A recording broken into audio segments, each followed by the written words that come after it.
Ang mga necromancer ay nagsimulang lumapit sa kanya at naghanda upang tapusin siya. Sa kanyang huling lakas, inabot niya ang kanyang kamay patungo kay Jiang Chen at hiniling sa kanya na iligtas siya. Napalingon si Jiang Chen sa kanya at sa seryosong tingin, sinimulan niya itong titigan at nanatiling tahimik sa malalim na pag-iisip. Hinawakan ng ilang necromancer ang braso ni Mu Hangqiu, ngunit sa sandaling yon, hinawakan din ni Jiang Chen ang kanyang braso at hiniling na tumakas. Sinimulan niyang tingnan ang braso nito na may nalilitong ekspresyon at hindi niya maiwasang magtaka kung ano ang nangyayari. Gamit ang lahat ng kanyang lakas, itinulak ni Jiang Chen si Mu Hangqiu sa isang tabi at itinapon siya pabalik na iniligtas siya mula sa pag-atake ng mga necromancer. Habang ang isang kamay ay nakataas pa atras, matipuno siyang tumitig sa mga necromancer at hiniling sa kanya na lumayo dito at huminto sa pakikialam. Nagsimula siyang tumakbo pabalik at pagkatapos ay biglang natapilok at nahulog sa lupa. Makalipas ang ilang segundo, habang nasa lupa ang isang kamay, nagsimula siyang umupo, sinimulang punasan ang mukha gamit ang kabilang kamay, at habang nakapikit ang isang mata, sinimulan niyang tingnan siya kasama ang isa at naisip na si Jiang Chen ay baliw. Lumitaw ang isang lilang enerhiya at nang makita ito, ang kanyang ekspresyon ay nagbago ng husto. Hindi niya maiwasang mabigla at nagsimulang magtaka kung ano ang nangyayari. Pinahaba ni Jiang Chen ang kanyang kamay patungo sa mga necromancer. Pinakawalan ang isang pulutong ng mga insekto na mabilis na sumulong patungo sa kanila at nagsimulang umatake, pinunit ang kanilang mga katawan. Si Mu Hangqiu, na nasa likod ni Jiang Chen, ay hindi maiwasang isipin na siya ay napakagwapo. Sa isang iglap, pinatay at lubusang nilamon ng mga insekto ang mga necromancer. Habang pinakawalan ng katawan ni Jiang ang Little Nine's Poisonous Mist, nanatili lang siyang tahimik. Inilagay ni Mu Hangqiu ang magkabilang kamay sa lupa, umupo, nagsimulang tumingin kay Jiang Chen, at hindi niya maiwasang magtaka kung siya ba ay isang walang kwentang tao mula sa klase ng paglikha. Sinabi sa kanya ni Jie Gang na mayroon siyang dalawang klase, at mabilis niyang napagtanto na ito ang kanyang tunay na kapangyarihan. Inilagay niya ang kanyang kamay sa kanyang bibig, nagsimulang mamula, at tumingin kay Jiang Chen na may mapagmahal na tingin. Napakabilis ng tibok ng puso niya, ibig sabihin ay in love siya. Makalipas ang 30 minuto, sa wakas ay inalis ng iba ang mga necromancer at nagtipon sa isang lugar sa nayon. Inilagay ni Chubulang ang magkabilang kamay sa kanyang mga tuhod, nagsimulang huminga ng malalim at hindi niya maiwasang isipin na napakalakas ng mga necromancer. Sinimulan ni Duan Feng na hawakan ang kanyang ulo gamit ang kanyang kamay at, sa isang nalilitong hitsura, naisip na ito ay kakaiba dahil hindi siya nakatagpo ng isa pang necromancer mula nang umalis siya sa bahay na yon. Si Xiaoke, nahawak ang mahiwagang tungkod gamit ang dalawang kamay, ay napalingon sa kanila at tinanong si Duan Feng kung posible bang may kakayahan si Mu Hangqiu na kontrolin ang mga necromancer. Hindi rin nila alam kung nagising siya sa anumang nakatagong klase, nakakaiba rin para sa kanya. Sinimulan niyang ituro ang isang gilid gamit ang kanyang daliri. At sa isang nagulat na tingin, nakuha ang atensyon ng iba at ipinaalam sa kanila na may mga bakas ng isang labanan na nangangahulugan na ang labanan ay natapos kamakailan. Nagsimulang tumingin si Chubulang sa direksyon na itinuturo niya at hindi niya maiwasang malito. Nagsimula na ring maghanap si Duan Feng, ngunit mas nag-aalala siya kay Jiang Chen dahil hindi niya alam kung okay lang siya. Hindi kalayuan sa kanila ang ilang labi ng mga necromancer na sakop ng Little Nine's Poisonous Mist. Lumapit sila sa lugar, at si Xiaoke, na may hawak na mahiwagang tungkod gamit ang isang kamay, ay nakatayo doon na hindi makapagsalita nang makitang ang mga ito ay talagang mga labi ng mga necromancer. Hindi napigilan ni Duan Feng na magpanik. Hiniling niya sa iba na mabilis na hanapin si Jiang Chen, na para bang may mangyayari sa kanya, wala ni isa sa kanila ang maaaring umako sa responsibilidad. Pagkatapos nito, naghiwa-hiwalay ang tatlo sa buong nayon at nagsimulang hanapin si Jiang Chen. Makalipas ang ilang minuto, sinimulan nilang sundan ang mga bakas at lumiko sa isang sulok. Nang makita nila ang nasa harapan nila, hindi nila maiwasang mabigla. Nagulat si Duan Feng, hindi siya makapaniwala sa nakikita ng kanyang mga mata. Medyo nagulat si Xiaoke at nagsimulang magtaka kung ano ang nangyayari. Sa harap nila, may isang kalye na may maliliit na hagdan. At sa mga hagdan na ito ay nakaupo si Jiang Chen, na ang dalawang siko ay nakapatong sa kanyang mga tuhod at ang kanyang ulo ay nakasuporta sa kanyang kamay. Sa tabi niya ay si Mu Hangqiu. Hinawakan niya ng mahigpit ang kanyang mga kamao, umupo sa likuran niya, at sinimulang imasahe ang kanyang likod. Malapit sa kanila sa lupa, mas marami ang mga labi ng mga necromancer. Tinanong ni Chubulang na nasa likod nila si Duan Feng kung si Jiang Chen yon. Nagsimulang ituro ni Xiao Ke ang langit gamit ang kanyang daliri, at sa nagulat na tingin, sinabi sa kanya na si Jiang Chen ngayon. Sinimulan ni Duan Feng na tingnan si Jiang Chen na may nalilitong ekspresyon at hiniling sa iba na huwag gumalaw dahil ito ay masyadong kakaiba. Hindi niya naintindihan kung paano maibabalik ng apo ng isang hari ang mga masahe kay Jiang Chen na parang utusan. Siya ay dumating sa konklusyon na ang dalawang ito ay malamang na mga ilusyon na nilikha ng boss ng lihim na kaharian na ito. Hinawakan ni Mu Hangqiu ang kanyang mga kamao, tumayo sa likod ni Jiang Chen, at nagsimulang magpamasahe. Pareho silang tumingin sa unahan at nakita si Duan Feng at ang iba pa. Nang makitang dumating na sila, tumayo si Jiang Chen, itinuro ang isang tabi gamit ang kanyang hinlalaki, at ipinaliwanag sa kanila na ang amo ay nasa likod bahay ng nayon. Malayo sa pakiramdam na gumaan ang pakiramdam, nagpatibay sila ng isang nakakasakit na paninindigan. Inilabas ni Duan Feng ang kanyang pana at, sa seryosong tingin, inutusan silang huwag gumalaw. Pinikit ni Chubulang ang magkabilang kamao at naghanda sa pag-atake.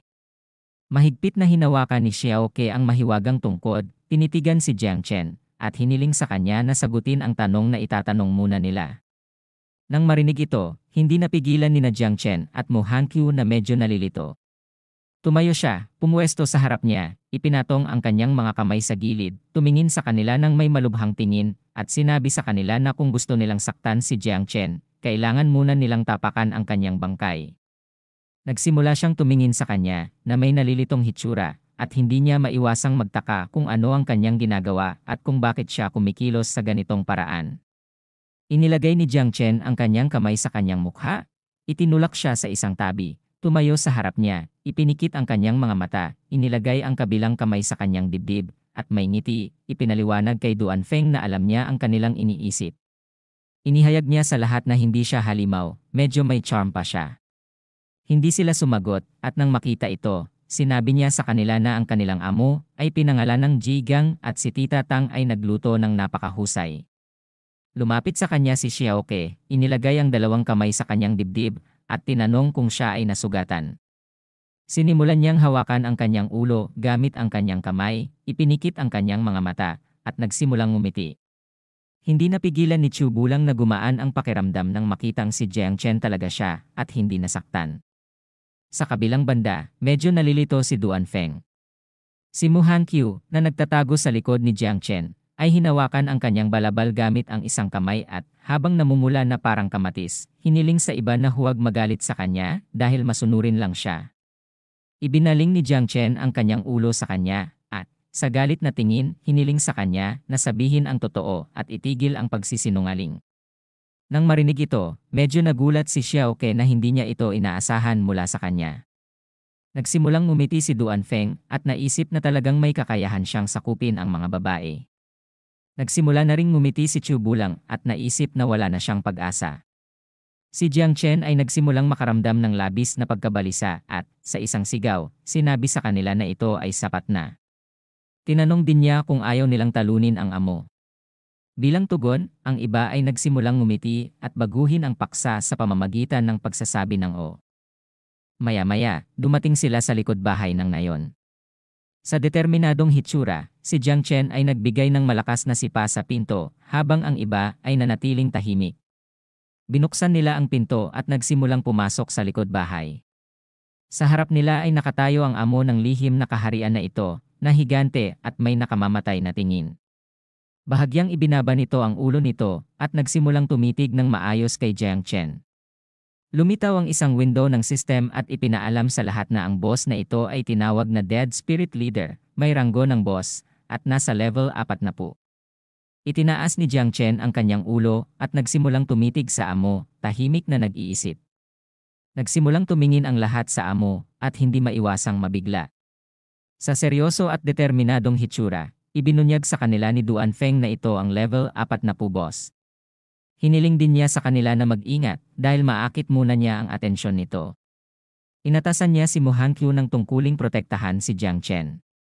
Hiniling din niya kay Xiaoke na huwag kalimutang gamitin ang buff at pinayuhan siyang mag-ingat sa mga pag-atake ng amo. Hindi sila maaaring maging walang ingat. Kailangan nilang subukang tiyakin ang kanilang sariling kaligtasan habang umaatake. Kinailangan nilang maging maingat dahil hindi ito laro. Sinimulan na lang silang tingnan ng amo at nanatiling tahimik at makalipas ang ilang segundo, nagsimula itong gumalaw. Nang makita ito, hiniling ni Duan Feng sa iba na mag-ingat dahil ito ay gumagalaw at inutusan din silang maghiwalay. Ngunit sa sorpresa ng lahat, sa halip na umatake, ang amo ay yumuko, ipinatong ang siko nito sa lupa, at nagpatira pa sa harap nila na ikinagulat ng lahat. Nagsimulang manginig ang katawan ng amo. Si Duan Feng ay natulala at, sa isang nagulat na hitsura, nagsimulang magtaka kung ano ang nangyayari. Nagulat din si Chu Bulang. Nagulat siya dahil hindi niya alam kung bakit humihingi ng tawad ang amo. Si Jiang Chen ay humakbang pasulong, iniabot ang kanyang kamay patungo sa amo, at ang kanyang katawan ay nagsimulang maglabas ng Little Nine's poisonous mist. Lahat sila ay nasugatan, kaya nagpasya siyang alagaan ang amo. Alam niyang magandang pagkakataon ito, kaya tinawagan niya ang Little Nine at sinabi sa kanya na oras na para kumain. Sa isang kisap mata, ang Little Nine ay nagpakita sa anyo ng ina ng insekto. Binuksan niya ang kanyang bibig at naghanda na lamunin ang amo. Itinaas nito ang ulo, tumingin sa isang tabi, at nang makita ito, hindi ito maiwasang mabigla. Sinimulan ng Little Nine na lamunin ang amo, habang si Jiang Chen ay nanatiling tahimik at nagsimulang ngumiti. Lumitaw ang ilang mga bintana ng system. Pinatay niya ang amo na tinatawag na Dead Spirit Leader, at bilang gantimpala, binigyan siya ng system ng 76,670 experience points. Inilipat din ng Little Nine ang kanyang 31,224 experience points sa kanya. Salamat sa mga puntos ng karanasan, nagpunta siya mula sa antas 25 hanggang sa antas 26. Ang bawat isa sa kanyang mga puntos ng katangian ay bumuti, at nakakuha din siya ng 10 potensyal na puntos. Sa isang kisap mata, lubusan niyang nilamon ang amo, at nagsimulang bumalik sa katawan ni Jiang Chen ang kanyang poisonous mist. Lumitaw ang isa pang window ng system at binati ang lahat sa pagkatalo sa boss at pagkumpleto ng lihim na kaharian na tinatawag na Dead Spirit Village. Sinimulan ng system na kalkulahin ang gantimpala. Nang makitang natalo ni Jiang Chen ang amo, mabilis na napagtanto ni Duan Feng at ng iba pa na agad din niyang pinatay ang lahat ng necromancer sa nayon. Inilagay ni Jiang Chen ang kanyang kamay sa likod ng kanyang ulo, ipinikit ang kanyang mga mata, at sa sapilitang ngiti, ipinaliwanag sa kanila na nagkataon lamang na maalis ng kanyang lason ang mga necromancer. Natapos ng sistem ang pagkalkula ng mga reward, at lumitaw ang isang window ng status ng misyon. Si Duan Feng, na level 49, ay nakatanggap ng C-rank evaluation. Si Chu Bulang, level 49 din, ay nakatanggap ng D-rank evaluation. Si Xiaoke, na level 46, ay nakatanggap ng D-rank evaluation. Si Muhan Qiu, na level 36, ay nakatanggap ng E-rank evaluation. At sa wakas, si Jiang Chen, na nasa level 26, ay nakatanggap ng pagsusuri sa ranggo ng SSS. Isang medalya ang lumitaw sa kalangitan, at nang makita ito, nagulat ang lahat. Matagumpay nilang naalis ang lihim na kaharian na tinatawag na Dead Spirit Village, na nasa level 30 at nagkaroon ng bangungot na kahirapan. Ang pagsusuri ng sistem ay ranggo ng SSS. Bilang gantimpala, binigyan sila ng sistema ng Medal of the Dead, isang espesyal na bagay na maaaring gamitan at makatiis sa isang nakamamatay na pag-atake. Ito ay isang bagay na nakatali na sa kanila at hindi mailipat o maibenta. Hindi maiwasang mamangha si Duan Feng, dahil medyo maganda na ang mga individual na reward item, at ngayon ay nakakuha na rin sila ng napaka-advanced na item. Hindi pa sila nakatanggap ng mga gantimpala tulad nito. Lahat salamat sa pagsunod kay Jiang Chen, nanalo sila ng walang ginagawa. Lumapit sila kay Jiang Chen, ipinaluhod ang kanilang mga kamay, iniyuko ang kanilang mga ulo sa kanya, at nagpasalamat sa kanya. Inilagay niya ang kanyang kamay sa likod ng kanyang ulo at nagsimulang tumawa. Si Jiang Chen, na naging pinakamahusay, ay nakakuha ng maraming gantimpala. Kabilang sa mga ito ang 2 libro, isang metal na guwantes, isang balumbon, isang kristal, isang karit, isang kwintas, isang singsing, at isang kalasag. Ikinrus niya ang kanyang mga braso, at habang tinitingnan ang mga bagay, naisip niya na hindi nakakagulat na ito ay isang level 30 secret realm. Masyadong mataas ang rate ng pagkamatay. Mabilis siyang nakarating sa konklusyon na ang mga bagay na ito ay dapat na nagkakahalaga ng bilyon-bilyon. Sa mga bagay, mayroong isang bagay na nakakuha ng kanyang pansin ng husto. Ang item na ito ay tinawag na Dark Dance Cloak. Ito ay may kalidad na platinum at maaaring magbigay ng 80 agility point at 50 energy point sa user. Sa pamamagitan ng paggamit ng balabal na ito, maaaring maging invisible ang isa sa loob ng 3 minuto na may oras ng cooldown na 2 oras. Pinahaba ni Jiang Chen ang kanyang kamay patungo sa invisibility cloak at sa nagulat na tingin, nagpasya siyang itago ito para sa kanyang sarili. Ang balabal na ito ay praktikal, kapaki-pakinabang at uso. Ang iba pang mga bagay ay hindi magiging kapaki-pakinabang sa kanya, kaya nagpasya siyang ibenta ang mga ito kapag siya ay bumalik at bumili ng purong dugo para sa mga insekto. Isang portal ang lumitaw sa kalangitan, kasama ang isang window ng system. Dahil sa mutation sa lihim na kaharian at matapos ang hamon, ang lihim na kaharian na ito ay malapit nang mawala, kaya hiniling ng system sa lahat na umalis sa lalong madaling panahon. Sa pagkakataong ito, tumaas ng husto ang halaga ng devouring, kaya kung uminom ng kaunti pang dugo ang mga insekto, makakapag-reproduce sila sa pangalawang pagkakataon. Dumating ang gabi, at bumalik sila sa punong tanggapan ng Night Watch. Ipinaalam nila kay Ji Gang na ang lihim na kaharian ay nagmutation, nasakop ni Jiang Chen si Mu Hankyu, at siya rin ang naglinis ng lihim na kaharian. Nang marinig ito, hindi napigilan ni Ji Gang na mabigla. Hiniling niya sa lahat na umalis sa opisina dahil gusto niyang makipag-usap ng mag-isa kay Jiang Chen. Si Duan Feng, na nakatayo sa likod ni Jiang Chen, ay tumugon ng isang naiintindihan. Makalipas ang ilang minuto, nang umalis ang lahat, pumasok si Jiang Chen sa opisina. Ibinaling ni Ji Gang ang kanyang katawan patungo sa kanya at, sa seryosong tingin, hiniling sa kanya na umamin at maging tapat dahil sa ganitong paraan siya ay tratuhin ng maluwag. Ngunit kung siya ay lumaban, kung gayon siya ay maparusahan ng husto. Medyo nalito si Jiang Chen at, sa nanginginig na boses, tinanong siya kung ano ang ibig niyang sabihin sa pagiging tapat. Nagsimulang tumitig si Ji Gang sa mga mata ni Jiang Chen. Sinabi niya sa iba na ang klase ng nakakalason ay maaaring humadlang sa mga patay na espiritu, ngunit alam ni Ji Gang na ito ay isang dahilan lamang upang linlangin si Duan Feng at ang iba pa. Alam niyang hinihila ni Jiang Chen ang kanyang binti. Habang nagniningning ang mga mata ni Ji Gang na may masamang tingin, hiniling niya kay Jiang Chen na sabihin ang totoo at tinanong din siya kung ano ang kanyang itinatago. Nagsimula siyang tumingin sa kanya na may nalilitong tingin at hindi niya maiwasang magtaka kung ano ang nangyayari. Nagsimula siyang magpawis at ang Little Nine ay nagpakita sa kanyang kamalayan. Takot din siya. Hindi niya alam kung malapit nang matuklasan ang mga insekto. Sila ay isang sinaunang celestial na salot at kung malaman ng mga tao ang tungkol sa kanilang pag-iral, hindi niya alam kung patatawarin nila siya.